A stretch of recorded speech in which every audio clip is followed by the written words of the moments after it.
चारि दिन धरी ओडिशारे तांडव करिब कालबैशाखी। आज रातिरु आरंभ हब तुहाकु तुहा प्रबल वर्षा। भुवनेश्वर परे एबे पुरी और कटक पाली। भयंकर हब झड़ वर्षा तोफान विपदरे ओडिशा।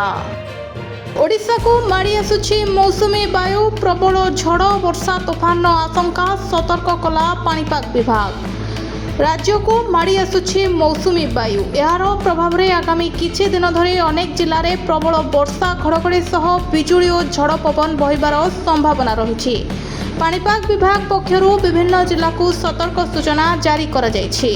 बंगोपसागर रे सृष्टि होइतिबा अनुकूल पाणीपाग परिस्थिति जोगु मौसुमी वायु द्रुत गति रे आगकु बढ़ुछि।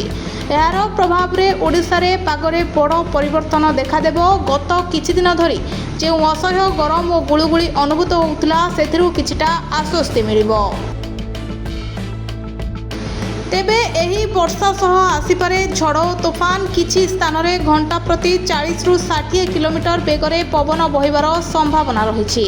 वज्रपात सहित प्रबल वर्षा हबार मध्य आशंका रहिछि। फलरे निम्नांचल रे जलबंदी समस्या देखा दै पारे। पाणीपाग विभाग सूचना देछि उपकूल समेत अनेक जिल्ला रे मेघुआ पाग सह वर्षार परिमाण बढ़िबो। चाषी मानक पई एही वर्षा लाभदायक हबो, किंतु अतिरिक्त वर्षा हेले फसल क्षतिग्रस्त हबार आशंका रहिछि। पाणीपाग विभाग लोकमानंकु वज्रपात समय खोला स्थान रे न रहिबाकू परामर्श देछि। माछ धराळींकु समुद्र भितरकू न जिबाकू सतर्क करा जायछि। गछ तळे आश्रय न नेबा एवं आवश्यक नहेले वर्षा और झड़ समय घरु बाहरकू न जिबा पई मध्य कुहा जायछि।